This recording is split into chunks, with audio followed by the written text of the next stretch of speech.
हर हर महादेव। एक बड़ा ही गंभीर विषय बहुत सारे लोग मुझसे पूछते हैं, और बताने वाले लोगों को मैं एक चीज़ बता दूं कि जिनको मैं जो चीज़ बताता हूं मैं प्रामाणिकता के हिसाब से बताता हूं, मेरा इसमें तुक्का नहीं होता, अनुभव के आधार पर बताता हूं। जितने लोगों ने अभी तक मुझसे लाइव डिस्कशन किया है, हो सकता है कि 1% आदमी, वो भी जानबूझ के सामने वाला झूठ बोले, परंतु जितने लोगों को अभी तक लाइव में आकर कुछ बताया है तो वो सत्य है।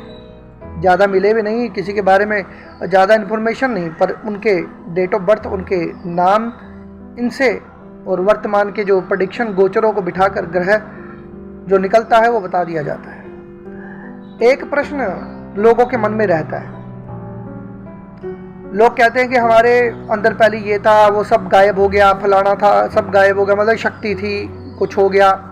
भगवान जाने आपके अंदर कैसी शक्ति थी, होगी, मगर मैंने तो नहीं देखा ना, लेकिन थी अगर, तो सावधानी क्या है। हमारी शक्तियों को कोई कैसे चुरा लेता है, हमारे कुल देवताओं को कोई कैसे बांध लेता है, इसका मैं उत्तर दे रहा हूं। बड़ा सरल है, बड़ा साधारण है।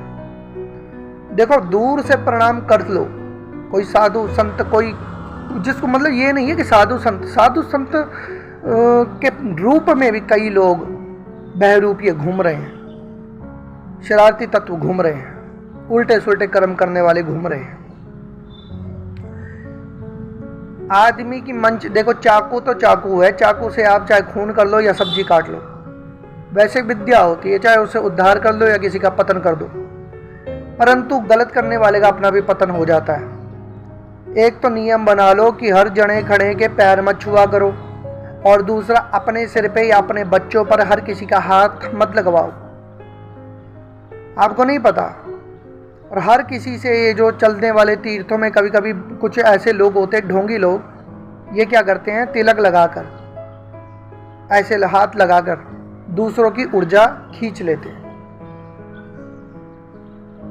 बहुत सारे लोग गलत, उनके पास गलत चीज़ें होती हैं, और तो उसके बाद देखा जाता, कहते मेरा सिर दर्द हो रहा है, उसके बाद कह रहे बच्चा बहुत अचानक रोने लग गया। फिर उसके हम कई लोग तो ऐसा होते हैं कि जिनके पास जाते हैं वही लोग आपको कुछ चीज़ें छोड़ देते हैं कि बार बार हमारे पास ही आएगा, 10, 20, 100, 200 रुपये ऐसे दिहाड़ी बनती रहेगी।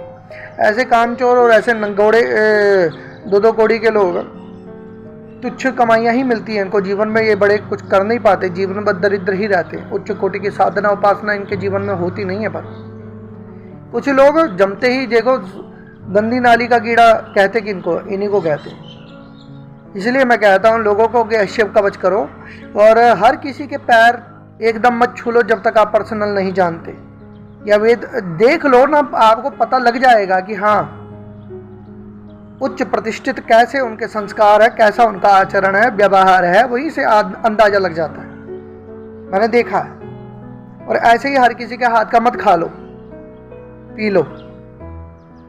कुल देवताओं को मानने वाले कभी कभी कुछ तांत्रिक लोग होते हैं, आप अपने घर में अगर कुल देवताओं को समय से नहीं देते, कुछ उनका पूजन नहीं करते, जो उनकी पूजा का विधान नहीं करते, नहीं मानते, तब ये तांत्रिक लोग अपने वचनों में, अपने मंत्रों से बांध लेते। क्योंकि कहते देवताधीनम जगत सर्वम मंत्रधीनाश देवता, मंत्रों के अधीन है देवता, मंत्रों से बांधा जा सकता है। इसलिए नियम यह कि कुल देवताओं को कोई वचन में या बंधन में, जो भी लोग बोलते बांध लिया, तो यही कारण है कि आपकी कमी है, आपने अपने कुल देवताओं को प्रसन्न ही नहीं रखा। घर की स्त्री को जब संभाल के नहीं रखोगे, या घर के अंदर किसी भी सदस्य को घर से प्रेम नहीं मिलेगा, तो संभव हो सकता है कि वो आदमी बाहर की ओर जाएगा। देवताओं के प्रति मैं उल्टा सुल्टा नहीं बोल रहा, पर एक उदाहरण दी है मैंने, सिर्फ उदाहरण है, अब इस कथ्य को कोई उल्टा ना ले ले। तो ये सिंपल सा उदाहरण है। अपने कुल देवताओं का पूजन ना छोड़ें, और हर किसी के हाथ का खाना पीना, और हर किसी का अपने ऊपर तिलक लगवाना, सिर पे आशीर्वाद दिलवाना, ये जरा बचाव रखो, सोच समझ के। उच्च श्रेणी के महात्माओं का पता लग जाता है, संतों का, ब्राह्मणों का पता लग जाता है। ये चीज़ें शायद हो सकता है किसी को बुरा लगे, परंतु मेरे देखे हुए परिणाम हैं। हर हर महादेव।